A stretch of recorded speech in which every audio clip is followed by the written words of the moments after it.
All right, this is Dr. Sharon Shapiro, and I want to welcome you to the lecture today.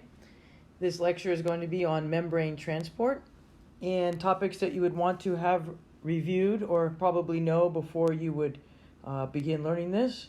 Is you should have a good sense of the cell membrane and what it's made out of. It's 3 parts. Right, concept of the phospholipid bilayer, that there's a molecule called cholesterol embedded in the layer to help keep the membrane fluid and keep it from getting too thin when it overheats and too rigid when it's cold and prevent it from getting hard and oxidized. And also there's proteins that can extend on the surface of the cell, markers and whatnot, transport proteins that might be in the middle, which we're going to discuss today, and other proteins. So you should have that sense of what a cell membrane is in order to then understand transport. If you don't know that, that's topics you'd want to stop and review before watching the remainder of this video.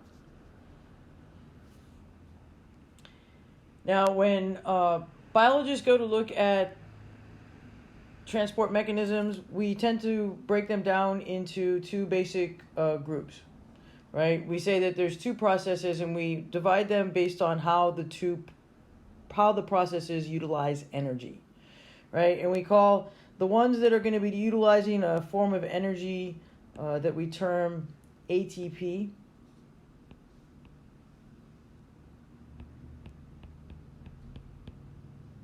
We call processes that use ATP in order to move something through the membrane, we call these active processes. And then the processes that don't use ATP, instead, they use the power of a concentration gradient, which I'll get to in just a moment. But these don't rely on ATP. Instead, they're going to rely on something called a concentration gradient. And I'll explain what both a concentration gradient and ATP is in a moment. Right, so that's one way that biologists, we can think about the 2 processes. We say, there's basically 2 ways that things can go through membranes. Ways that use energy in the form of ATP, they rely on ATP. Ways that don't use ATP, instead use this thing called a concentration gradient. And a big picture, I guess that another big picture thing that biologists like to say, and maybe I'd like to put it here, is when we look at how things go through the membrane, we look at the size of molecules and the type of a molecule in general. When we look at whether something can travel through a membrane. And when we look at whether something can easily pass through a membrane or whether it's really difficult for something to pass through a membrane, there's sort of couple big picture concepts about the molecules themselves. So if the molecules are very small, they're going to have an easier time going through a membrane, like a really small molecule, say like oxygen, 2 atoms big, right, and 2 of the rather smaller atoms. If something is really large, it's going to have a much more difficult time going through a membrane. Think of a giant molecule of sugar, carbohydrate, starch, right, something really big. It's not going to pass easily through a membrane. Also, if a molecule is very lipophilic, right, meaning it's non-charged, it's non-polar, such as like steroid molecules and alcohols. These molecules can easily pass through membranes because they have a strong affiliation, they have a strong attraction, a strong affinity for the phospholipids of the membrane, right? We say they're lipophilic. They love those membranes. And if something's not lipophilic, right, if it happens to be lipophobic, these are usually molecules that are charged or polar molecules. For example, water, right, which is a charged molecule, has a very difficult time going through the membrane and has to have special carriers take it through, right? So in big picture, if something is very small or lipophilic, it will have an easy time going through the membrane. or if the molecule in generally is larger or lipophobic, if it's charged, it's going to have a harder time, a more difficult time going through a membrane.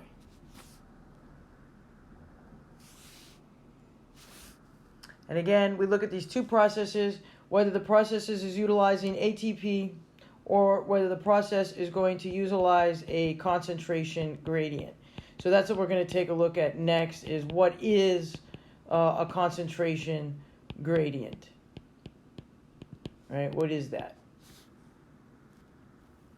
So by definition, a concentration gradient is a situation that exists. Right? We say that we have a concentration gradient when a special situation exists. And we have a defined space, a room, a cell, inside the cell, outside of the cell. These would all be defined areas.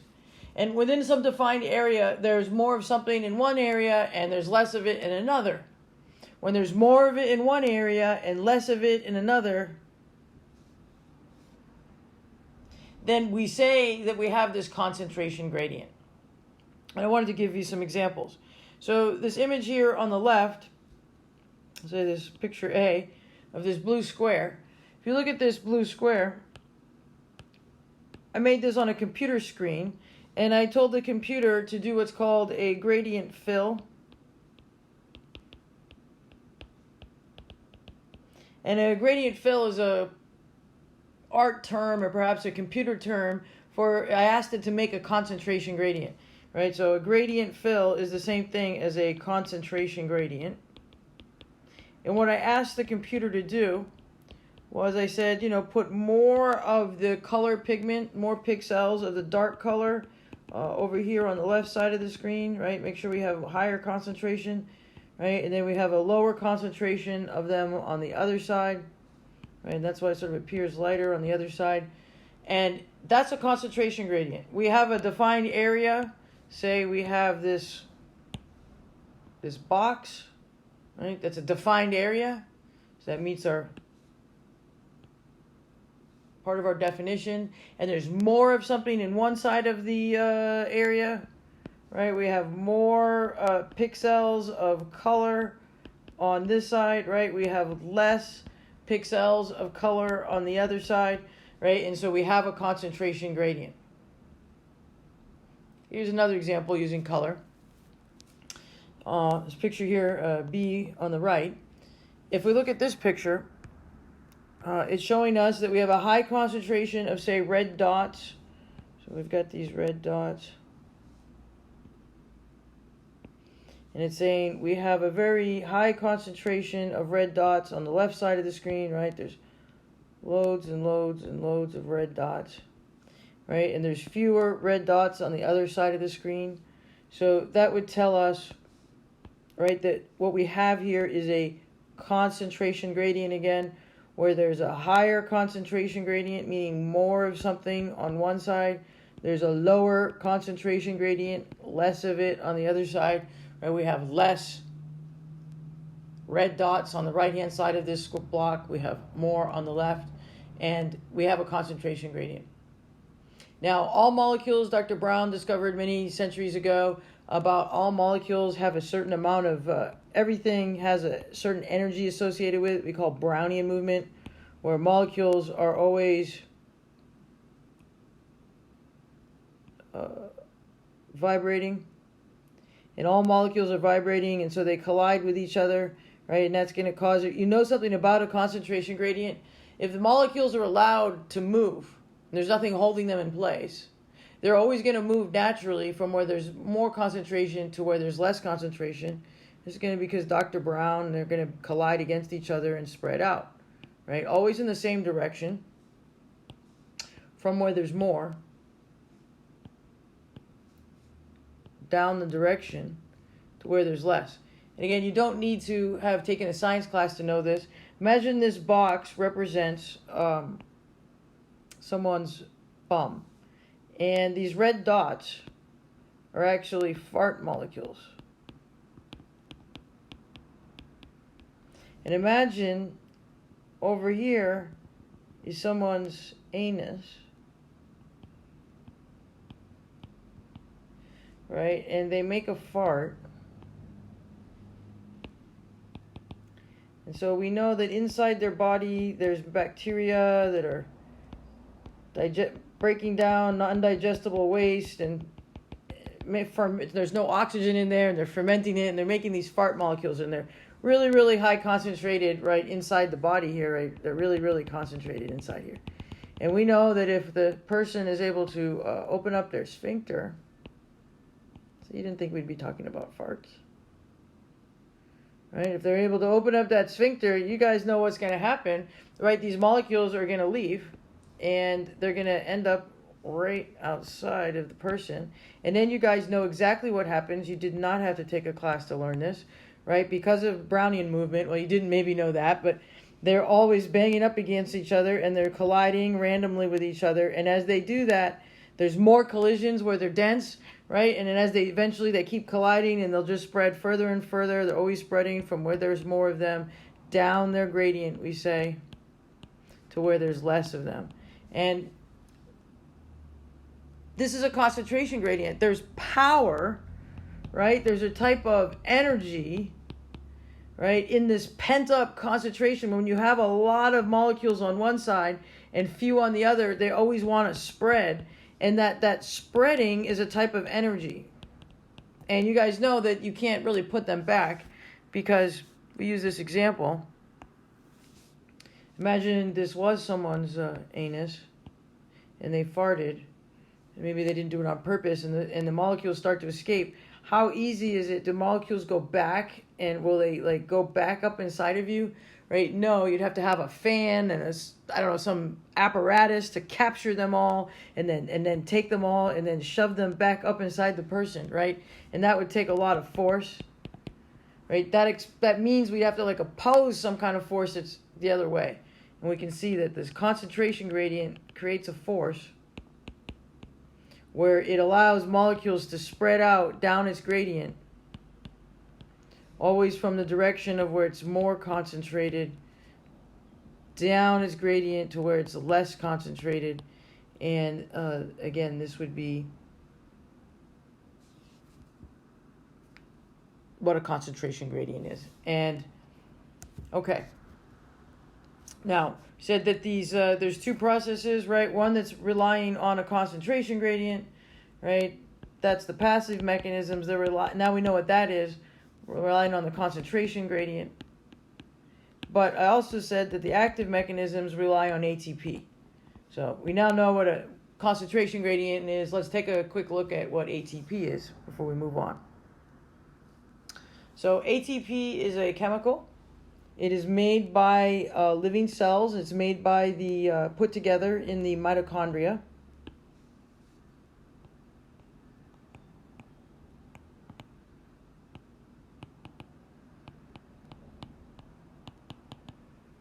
It actually takes a molecule called adenine, which is also adenine's found inside your DNA and inside our RNA.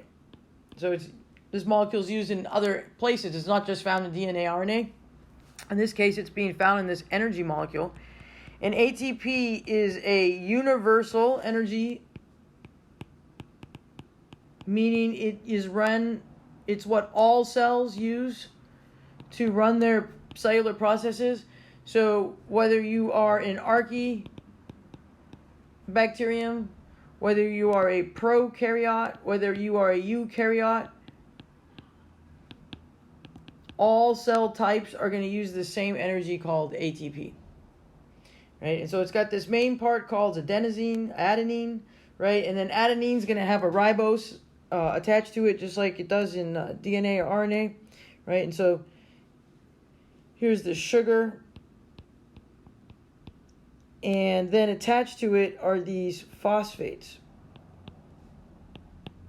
And as they attach, the first phosphate attaches really, really tightly. It's very, very hard to break this bond. And as we move further away from this sugar adenine sort of backbone, it gets a little easier to break this bond. And finally, the one that's the furthest away is the easiest to break this bond. But really, it's a very stable bond. So when I say easy, it's actually quite hard. Really, the only way this is going to break is with a molecule called an enzyme. And we have special enzymes that can come in and break off this phosphate and do a process called dephosphorylate. And the thing that you need to know about ATP, I guess, is the bonds here are very important, like the way they show them here in a color if you're not color impaired. And what they're saying is there's energy stored in these bonds. And there's actually always energy stored in all bonds.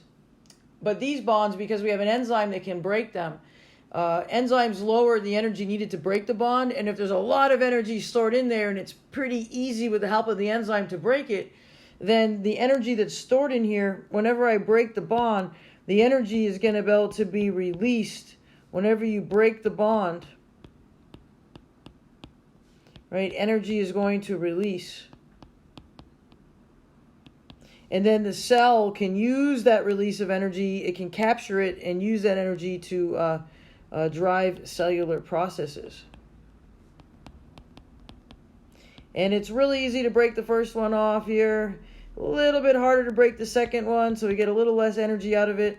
This third one is so strong, it's really hard to break, so the cell tends not to break it at all.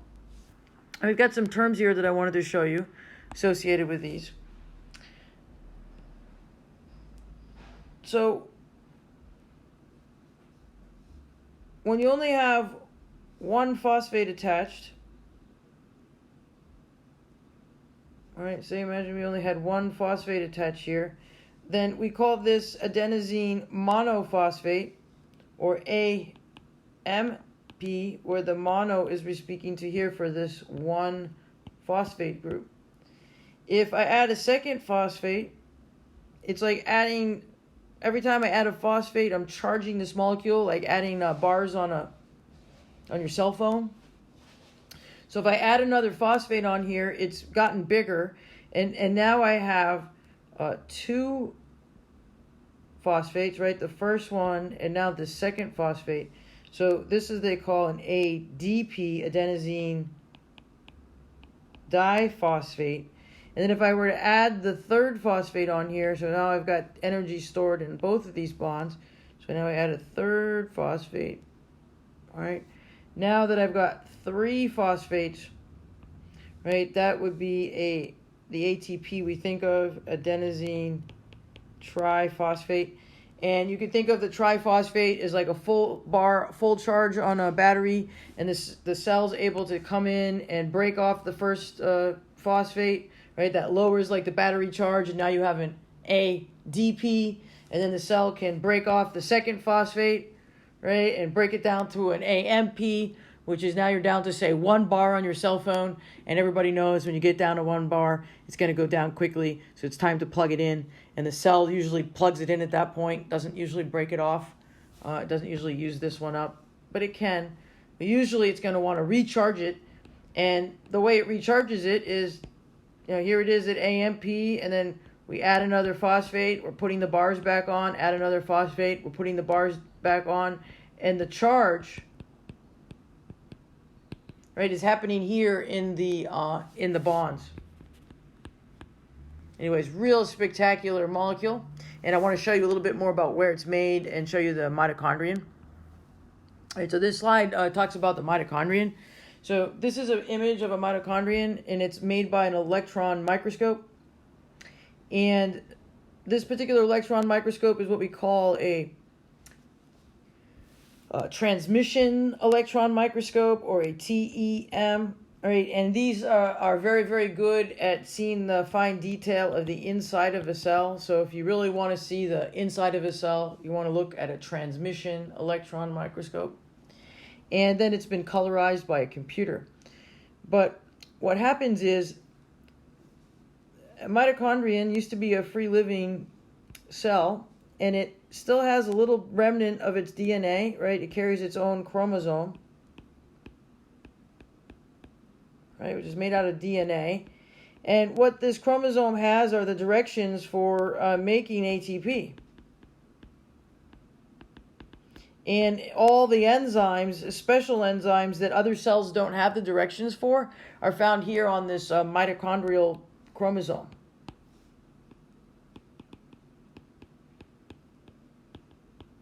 Quick thing about this chromosome, you inherit it only from your mother. You don't inherit it from your father. Your father's sperm only contributes and gives the nucleus. And then all the organelles, mitochondria and whatnot that you inherit from your mother's egg cell, right? And your dad only contributes the nucleus, the DNA portion to the mother's egg cell. And okay, so what happens is this mitochondrion is living inside of our cell, right? So this would be inside of our cell. And here, this would be, say, a cell membrane. And so our cell's going to eat, right? And we take in a molecule, say, a sugar molecule, let's say, called glucose. And glucose is going to get eaten up by our cells, right? We take it in. Now, glucose is really too big to feed the mitochondrion, but it'll get broken down into smaller pieces, and we don't really need to go into the full detail of that. But suffice it to say that pieces of this glucose molecule end up being fed into the mitochondrion. And glucose, sugar, you guys know, has energy in it. But the energy is stored in the bonds of the sugar, right, where there's carbons and hydrogens, and the energy is being stored in those bonds, and they're not useful. And what we can do is we can take this sugar molecule and we can send it into the mitochondrion. And then the mitochondrion is going to have a whole bunch of special enzymes where it's able to take this glucose molecule and convert it into ATP. And it has to have like a supply of some raw ingredients to do this. Right? It has to have some ATP, right, and some ADP already in the cell. So whenever your cell uses up, let's say you have ATP and you break off a phosphate, now you got ADP in the phosphate, right, and the energy came out of the bond. Well, now you've got an ADP. These will actually get circulated back up to the mitochondrion. A little clearer. Right, here's an ADP. Here's the P. They get circulated back up to the mitochondrion where they're going to get recycled. And what's going to happen is this mitochondrion is going to take in glucose, and with the help of all these special enzymes, it'll be able to do this chemical reaction where it's going to take the ADP and the P and put them back together to make ATP. And then it can start spitting out the ATP molecules. Right? And then ATP is free to begin circulating around your cell. It can get used up. It can get stored in your cell, right? Eventually, it's going to circulate around to somewhere where it's going to get used up. And when it gets used up, it's going to get broken down into ADP and a phosphate. That'll get sent back into your mitochondrion. And as long as you feed your mitochondrion glucose and something else that's important, oxygen. I mean, that's every day why we inhale oxygen, so we can send that oxygen into the mitochondrion. And we eat food every day to send that into our mitochondrion. And as long as we send oxygen and food, we usually think of that glucose as food. As long as we send oxygen and food to our mitochondrion, it'll be able to take it, and it'll take the ADP and the phosphate, right? Put them back together into ATP, and then send that ATP out. Right? And that ATP circulates around, gets used up, and it gets put back together again, and it gets recirculated around, gets used up, gets sent back to the mitochondrion. We feed the mitochondrion oxygen and food. It takes it, puts it back together, sends it out, and it circulates back around our cells. And so this ADP and the phosphate, right, they're able to be recycled. And it's an amazing, very, very, very efficient energy source for our cells. And there's a name for this process. It's called, it's using oxygen, and it gives off waste you may have heard of. There's some molecules left over here. It gives off a CO2, which is why we have to exhale every day. CO2, right? And every day we have to inhale oxygen for this process. So that's how they got the name for it. They call it cellular respiration, because we think of people breathing, right? We take in oxygen and release CO2. And here's the thing, it's like taking in oxygen, it's releasing CO2. So there you have it, cellular respiration. And again, it's the only reason as a multicellular organism that you need to inhale oxygen. Right, so that's ATP. So now we know about concentration gradients and we know about ATP. And so what we want to take a look at next,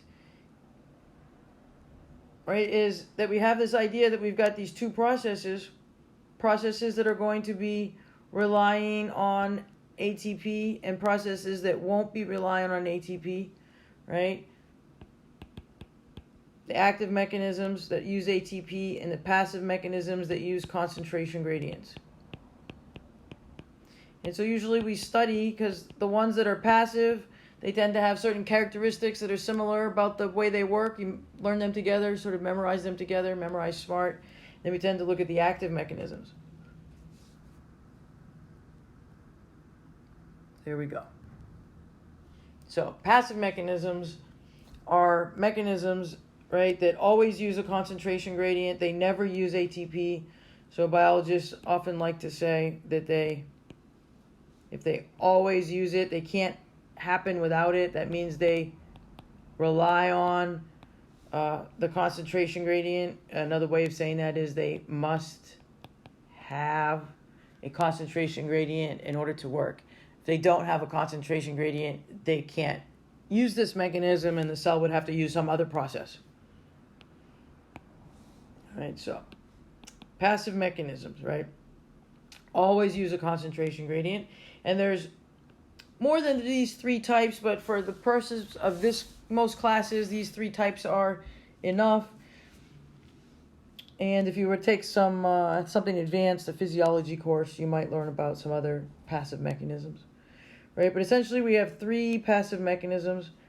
The first mechanism we usually tend to study is something we call diffusion.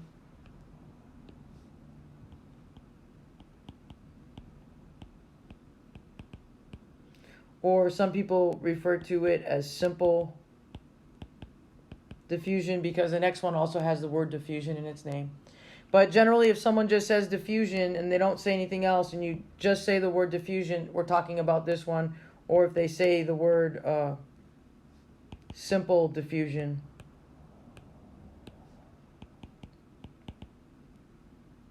then they're talking about this process, and we'll go into the details in a moment.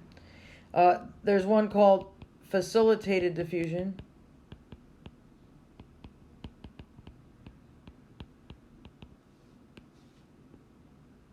And then the third one is called osmosis.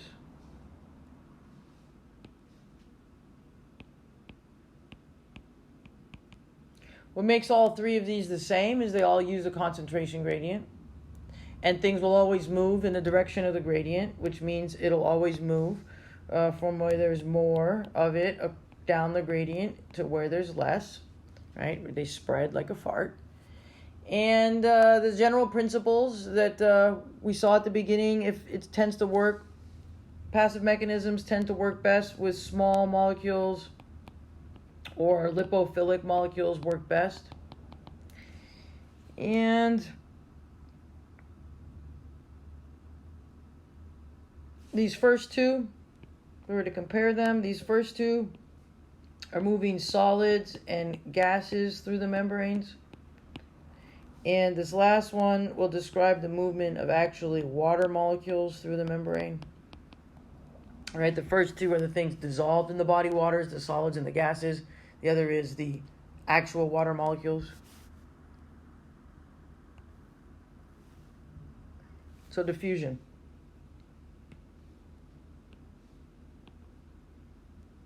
Diffusion,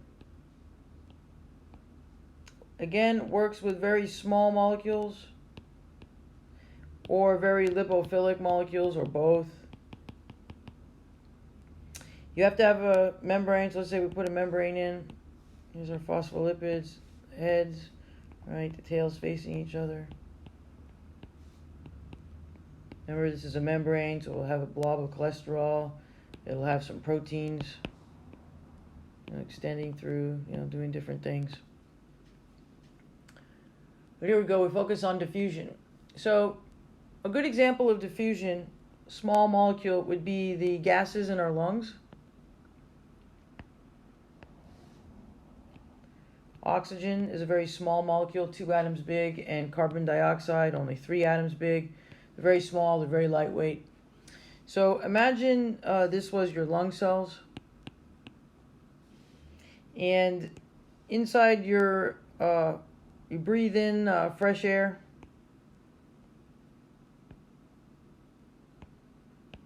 And we breathe in fresh air, and there'd be lots of oxygen molecules in the fresh air in our lungs.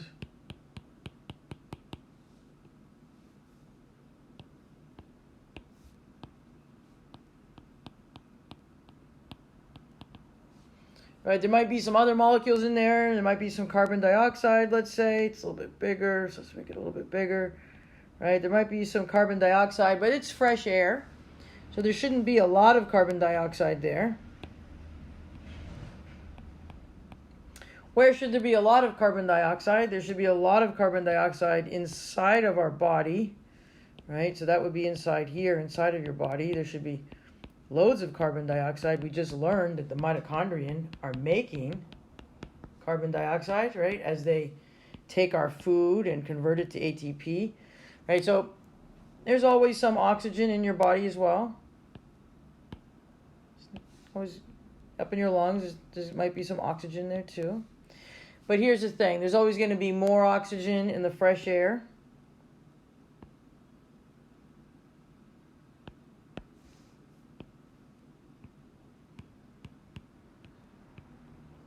There's going to be less oxygen in your body.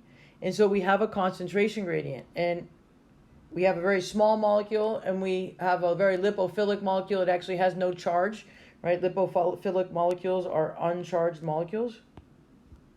They're nonpolar. So it actually meets all the characteristics. And so oxygen is just simply going to diffuse, and it's going to diffuse down its gradient from where it's more concentrated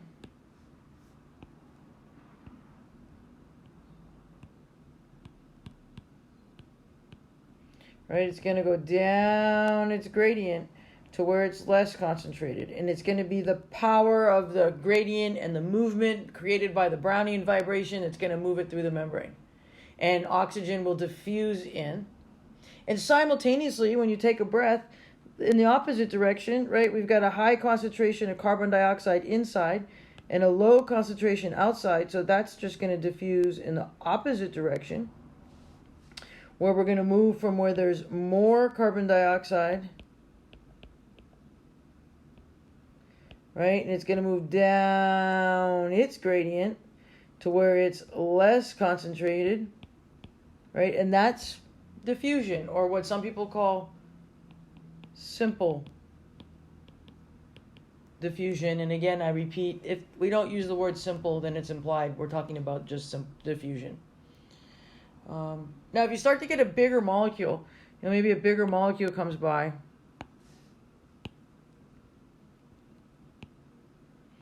and maybe this molecule, wants to move in, but it's so big, right, that it's not going to be able to move in, and that's going to need assistance. And that gets us to the next process, which is called facilitated diffusion. And with facilitated diffusion, let's put our phospholipid bilayer back.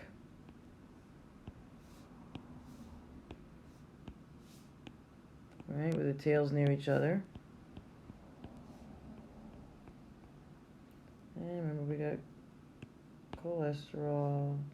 Remember, we've got proteins, right? But now we're going to focus on, so this word facilitator comes from the Latin. It means facile, right, which means easy.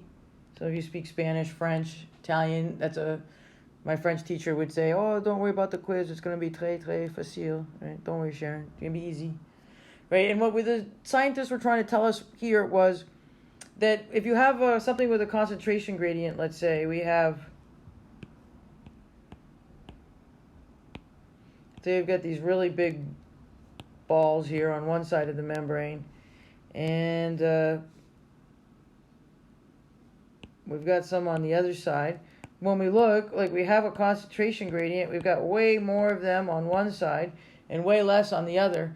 But these are very, very big. And when we think about the phospholipids, right, they're filling up this space here.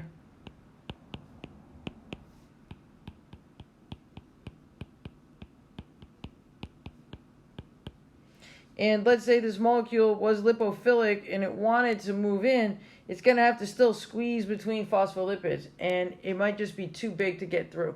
It might be lipophilic. It might have the gradient.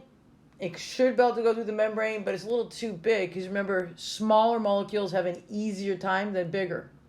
So even if it's lipophilic, even if there's a gradient, it still might need help. And that's what they saw in this word. They thought of the facilitator as some sort of helper, right, that would make it easier for something to go through a membrane. And so our cells evolve these molecules, these proteins, right? The nucleus contains DNA instructions for how to build these proteins, and then these proteins get put up into the cell membrane. Let's say we get this protein put up into the cell membrane. And as a protein, it has a unique shape that's able to maintain, and it'll have a high molecular attraction for whatever it's trying to transport, and it can only transport the one thing it's evolved to transport, not other things, right? So if a different molecule came by, let's say I had a gradient, I had lots of these triangle shapes, and I had a gradient for these, and let's say, I pick one up, let's say, it comes vibrating along, and it tries to attach itself to this receptor here on this protein. It won't be able to have the right fit, and it won't work. Right? So that'll just move away, disappear, float away. But if, let's say it's evolved for these orange dots, and with the Brownian movement, they're bumping, they're trying to get through, they've got a gradient, they want to get through, they got a driving force of the gradient, again, that's the force, energy. And eventually, ooh, I like that, and it comes and it lands on its transporter, right? And we think of this, oops, apparently I didn't get that quite right. Right, it comes in, I'll pick up a fresh one. Right, it'd be coming along, and it comes and it lands on its transporter. And that transporter, this protein, this facilitator, it's actually a transporter, like a carrier, and it's going to transport the molecule through the membrane. The molecule wants to go through the membrane, just need a little help to get through the membrane, right? And so as soon as this molecule binds to the protein actually is able to change shape. They're able to flip back and forth between two unique shapes. And the moment that happens, the protein actually changes shape. And when it does that, it sort of flips. And now the molecule that it wanted to transport is located right on the inside. And so it says, oh, thank you very much for the transport, right? And it hops off. And the moment it lets go, so it disengages, now my transporter will change shape back, right? It'll flip itself back. And now it's ready to be used again. And these transporters are able to be used over and over and over and over and over and over again. And as long as the transporter is in the membrane, it'll continue to transport. They only work in one direction, like whatever they're transporting. They can never transport things the opposite way. They can only transport things the way they've evolved. If you wanted to transport something the opposite way, you would need a different protein. And that's facilitated diffusion. A good example of in a real world, if you've ever eaten a piece of fruit, right, fructose. Fructose has to have a special protein transporter to enter your cells. Osmosis. So, osmosis describes the movement of water through a membrane.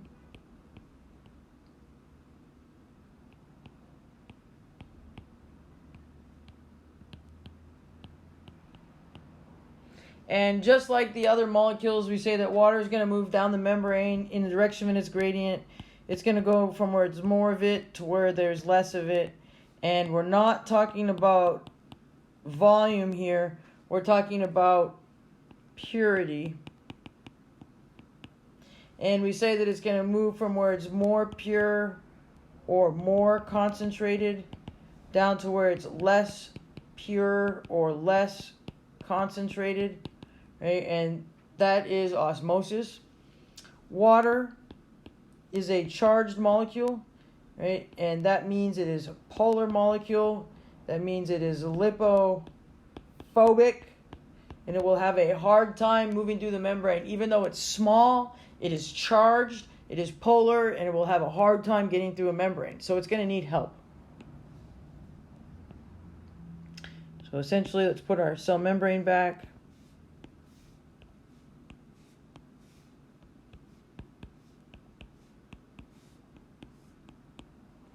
So imagine we've got our phospholipid bilayer, and now we've got lots of water molecules, and we've got water molecules on one side of the membrane. There's our water molecules. We have lots of water molecules on one side of the membrane. Say we have fewer on the other. And so these water molecules, again, they've got this energy, and they're banging up against each other, and they want to move in. But when they do, the charges on the water molecule are going to get where these phospholipids are. And as soon as they move in down the gradient, they're going to hit the tail region here is going to be uncharged, and it's going to force them back out. Right? So they just can't get through the membrane. So now, sort of like facilitated diffusion, but that was looking at gases and solids. But with this, it's still going to need a helper. Right? So water's evolved, cells have evolved a special protein. Again, you have to have a nucleus inside the cell, and it has the directions for making this protein. And then with the help of, say, the Golgi apparatus, we can put this special protein up into the membrane. And it's one of my favorite proteins, actually. The amino acids take on a three-dimensional shape where it looks like a big fat straw. And it's really cool. The outside of this protein, I want to show you this, the outside of this protein is uncharged. So it's going to want to stay put. If it begins to drift out, it'll get into the charged water and it'll come back in. If it drifts down into the cytoplasm, it'll get put back, right, because it's uncharged. But the center part of it, tucked away like a tube running down the middle, these amino acids have charges associated with them, and they're shaped in just a way that they only let water molecules through. So if the cell is thirsty, it can do this process called osmosis.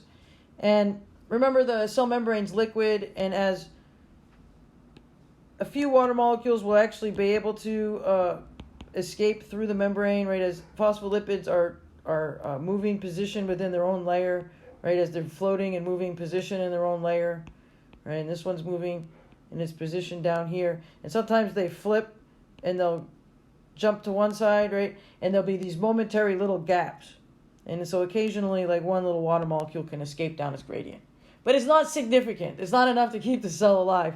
So if the cell's thirsty, what it'll do is it'll put out these proteins, these transporters, and we call these transporters an aquaporin.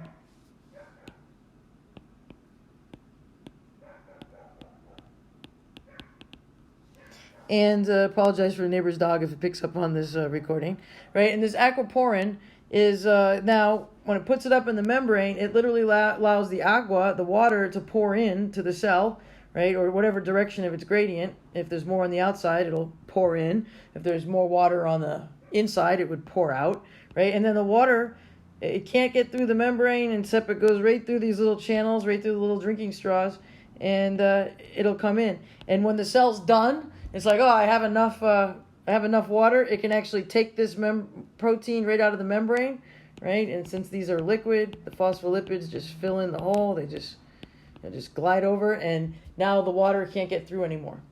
And then when it's thirsty again, it with the help of the other organelles again, it can rebuild this molecule, right, and put it back into place, and then the water starts pouring again down its gradient. Example here would be, it's going in.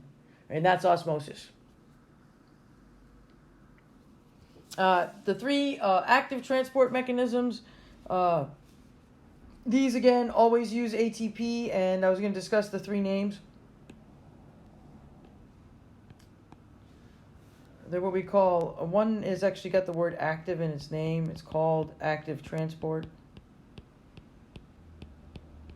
Which of the following is an active transport mechanism? It's like active transport. Hopefully that shows up on your test, right? These always have to use ATP, right? They don't use a concentration gradient. So whenever you're trying to move something against the gradient, right? If you're trying to force the fart up, pack it back inside, you want to put more of something into an area that already has a lot of it, and you're going to be going against the gradient. Now you're going to need to have a special kind of force, right? A special type of energy, and that's going to be ATP. And so we're going to discuss this one process called active transport, and then we're going to discuss two more processes. One is called endocytosis,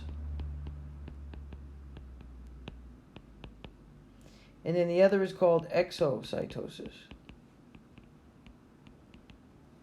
So again, there's going to be three active transport mechanisms we're going to look at: active transport, endocytosis, and exocytosis.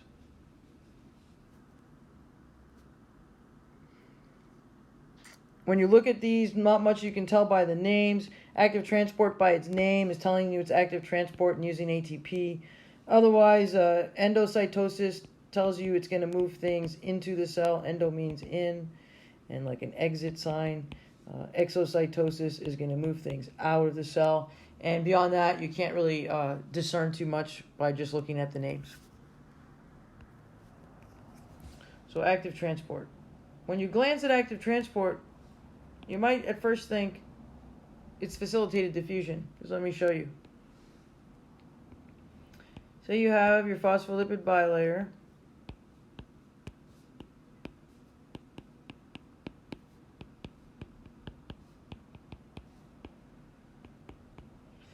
And let's say we have a lot of something on one side. Let's say the cell just is eating, right? And it just put a lot of glucose into the cell. And there's not that much outside the cell, but the cell's being told, hey, you've got to take in this important molecule. And we just learned why glucose is so important, right? Because we're going to need to send it into our mitochondrion with some oxygen, a little review, right? So we can make ATP. And we use ATP to do transport processes, for example. So we got to get this molecule in, so we have ATP to move more molecules in. It's worth spending energy to do this. All right, so let's say this molecule's too big to fit through. You're like, oh, I would like to go through. I'm too big. Okay, can't fit. Right, so it's going to need a helper. Let's put a little helper in.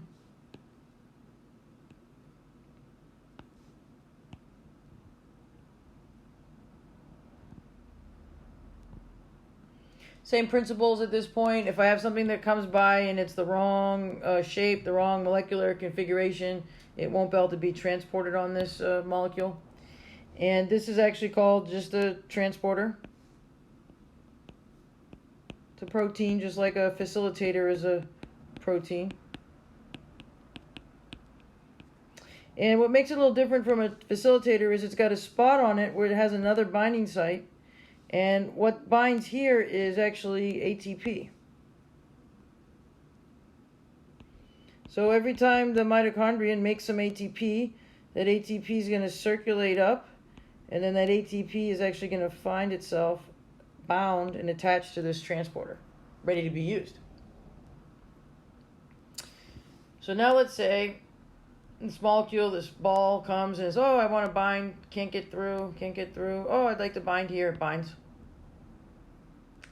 And the moment it binds onto its transporter, just like with facilitated diffusion, this transporter is going to change shape. So if something adds to the protein changes shape, right? It flips, changes shape. And now we find the molecule we're trying to transport on the inside, but this is different than facilitated diffusion. In facilitated diffusion, this molecule, right, it was moving with its gradient and it wanted to get off. In this case, this molecule goes, oh man, I didn't want to get in. I was trying to escape. I didn't want to get in here. I don't want to go in there. Think of it as I don't want to get concentrated inside that cell. Maybe it's a prisoner. I don't want to go into the holding tank, right? But it needs to get transported in. So now there's going to have to be some force, right? And remember, we've got our ATP molecule. I'm going to right side it up, right? And so we know we've got this ATP molecule. And we know there's energy being stored in this bond. So if we could break the bond and break the phosphate off so that all the energy that was in this bond now just releases, right, in a big burst of energy, then when that happens, that burst of energy can basically take this molecule and knock it off, right? And so it leaves. I've used up my energy now, so okay, it left. I used up my energy, right? Now I have an A, it's still attached here, right? I'd have an ADP and a P, right? We know what happens to them. They're going to get circulated back to our mitochondrion. And to be reused. And then meanwhile, when what we're trying to transport came off, what happens to our transporter, right? It's going to flip back its shape.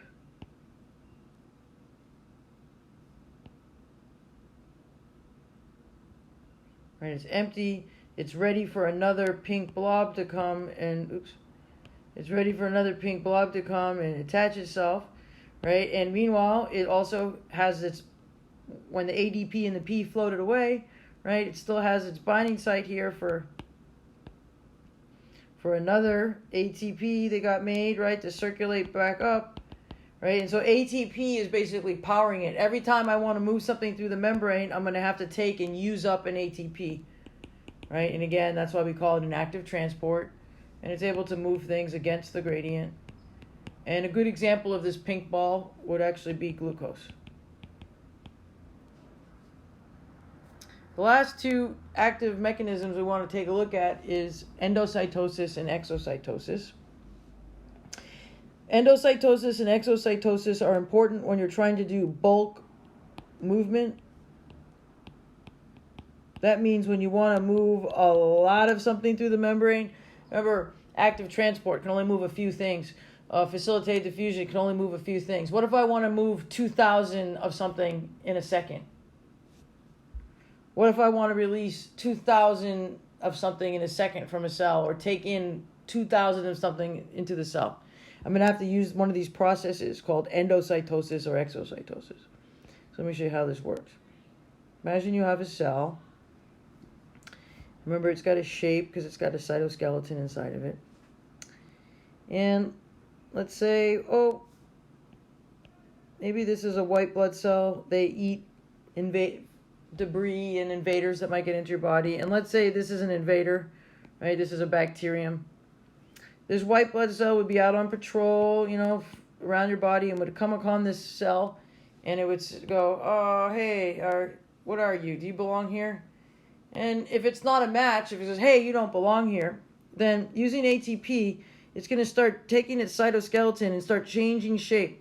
And as it elongates its cytoskeleton, because remember, the cell membrane is a liquid, it's just going to stretch, right? Wherever the cell membrane, wherever the cytoskeleton lengthens, as the cytoskeleton lengthens, then the cell membrane just sort of stretches around it.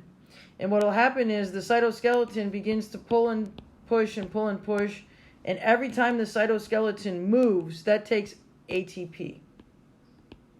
So to move the cytoskeleton requires ATP. So in order to have this happen, it relies on ATP. Therefore, this is an active transport process. And it'll just keep happening. The cytoskeleton keeps changing shape. And as it keeps changing shape, right, these things are going to keep growing and changing, right? It's the cytoskeleton inside that's changing the shape, and it's going to keep coming around. Probably this is right around the point where this guy, if he's a living organism, he might be going like, oh, think this is going good for me. Alright, it's changing shape some more. You see what's happening? And again, cytoskeleton's moving. And eventually, the leading edge of the cell membrane on one side and the leading edge of the cell membrane on the other side, this is a liquid, this is a liquid. When the two liquids touch, they're just going to merge together like water in a cup. And when that happens, when they touch, they just merge together. We end up with phospholipids on one side and phospholipids on the other. And now if we take a look closely, where is, say, this invader? He's now actually enclosed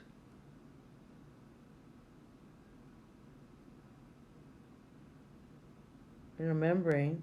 So we have something stored inside this membrane. So this makes this a, for vocabulary review, that makes this a storage container, a generalized storage container. What's the name for that?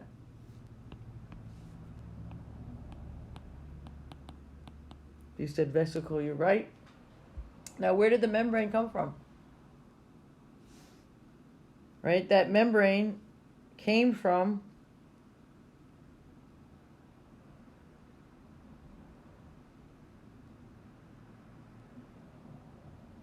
where did it come from? All right, let's take a closer look. All right, we've got this membrane here. This is the cell membrane, right? This is the cell membrane, the outer membrane of the cell. Right, and as the cytoskeleton inside is changing shape, it's stretching that cell membrane, and as that cell membrane stretches around, right, it's going to then fuse together. Oh, and there's our vesicle. So every time a cell takes something in by endocytosis, the cell membrane gets a little smaller because it has to give up a little bit of itself to cover and enclose whatever vesicle it's taking in, right? This is endocytosis. If the cell takes in a solid, we have a special name, like it took in this bacterium. We say it's doing cell eating, which in Latin, or Greek actually, is phagocytosis, or phago means to eat. Right? You guys know phagocytosis, like your esophagus, right, is what you eat with, your feeding tube. It connects your mouth to your stomach. There's that word, phagus. Phagus, right? So this is cell eating. And if it were to just take a little sip of the extracellular fluid, right? If it were just to start changing shape, right? And then, again, the cytoskeleton just doesn't do it on its own, right? The cytoskeleton inside of here changes shape, but there's nothing that's taking in anything solid. If it just changes shape and reaches around and then forms a little vesicle that's now sipped up a little extracellular fluid.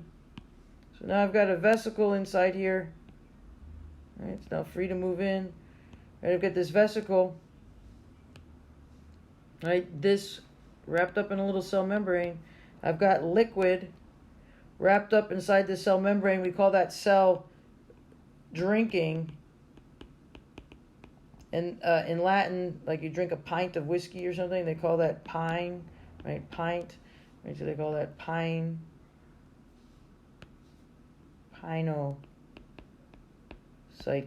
right? So if it takes a little sip of something, it's going to be pinocytosis. If it takes it solid, it's a phagocytosis. And in general, if we're not being specific, if it's taking a solid or a liquid, then we just say in general it's performing endocytosis. And exocytosis is the exact opposite of endocytosis. Very important process for neurons, for example. They produce a lot of neurotransmitter, and they'll be releasing it in bulk by exocytosis. Endocytosis may be really important in the immune system, right? So if we want to do, again, the bulk release of something, actually the immune system uses this too. It can release 2,000 antibodies a second, right? To release that much of something from a cell, you're going to need a big process like exocytosis, or in the case of a neuron, right? It can release neurotransmitter. So again, let's say you have a cell.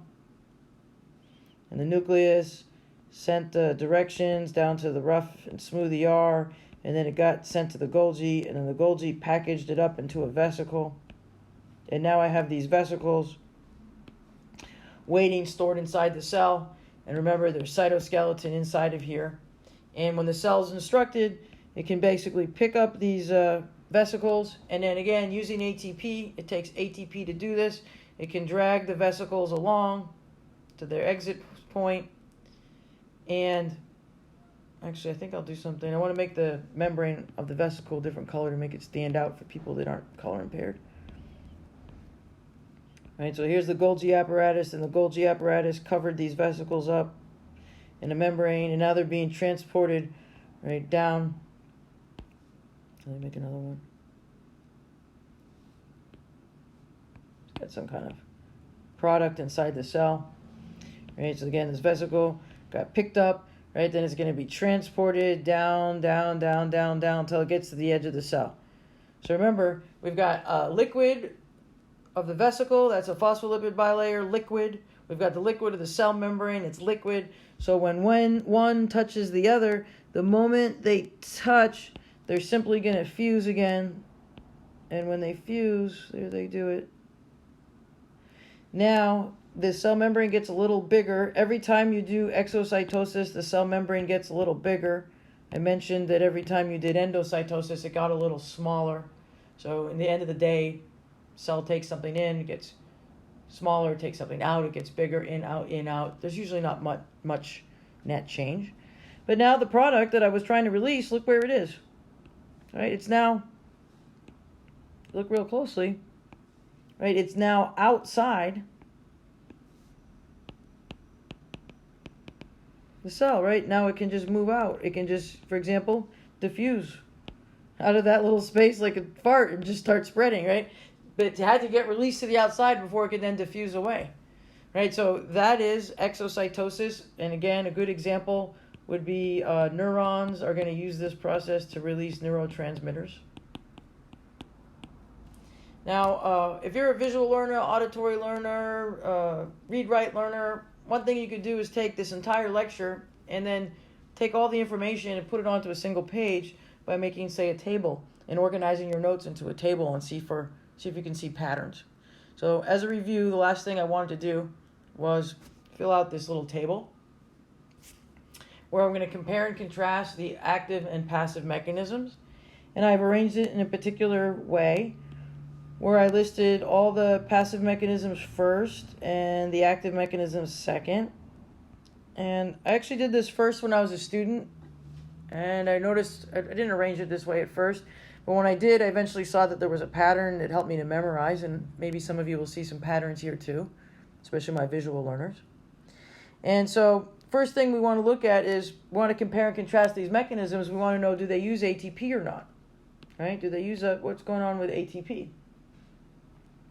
So the first three are passive mechanisms. Do they use ATP? No. The second three are active mechanisms, and as an active mechanism,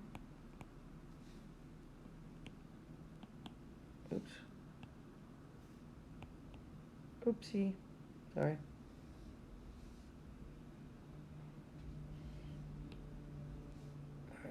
All right, these three are active mechanisms. These three are passive mechanisms. And again, if I sort of make an imaginary line down the middle here. And if we go to look, does it use ATP? And we go, no, the passive mechanisms don't use ATP. That's like the whole point of them. They don't use ATP. They rely on gradients, right? But the active mechanisms, yes, they're going to need ATP. And then we look, what about other things we want to know? Do they need some sort of protein carrier to help move something through the membrane? And we actually saw there's a few that do. When we look for carriers, we saw that facilitated diffusion, right? It needed the facilitator. We saw that osmosis needed the aquaporin. And we saw that the active transport, right, it actually needed the transporter that had the little spot on it for ATP. So all three of those were using carriers, right? So there's, when you say, oh, you'll notice that that's not unique to passive or active. Both passive and active sometimes need a carrier, right? What distinguishes them are whether they're using energy or not, right? And the active mechanisms are always using energy in the form of ATP, right? But they can both use carriers. Direction of flow, only one or two of these tell you their direction in their name. Otherwise, they're moving with or against gradients. You have to find the gradient, right? But exocytosis is telling you it's taking things, exiting, right? It's moving things out of the cell. And endo means in, and so it's telling us it's moving things into the cell. Concentration gradients, does it move with a gradient? And yes, the three passive mechanisms are only able to move with a gradient, right? They're able to move things from where there's more to less, right? That means they're moving with the gradient. And can it move against the gradient? Ones that can move against the gradient, those would be, again, the active mechanisms, because they're going to be using ATP, and ATP will allow them to force something against its gradient, right? It can force the fart back into the body. And because the active mechanisms use ATP, right, they don't require a concentration gradient. So it does not require a concentration gradient. That would be the active mechanisms, right? The passive mechanisms do require the concentration gradient. Right, so there's a way of sort of comparing and contrasting. If you could fill this table out on your own with your notes closed, you could actually answer just about any question there is having to do with transport. And that's the end of this lecture. I hope that you enjoyed it. If you've got questions, you can contact me on the net. Bye-bye.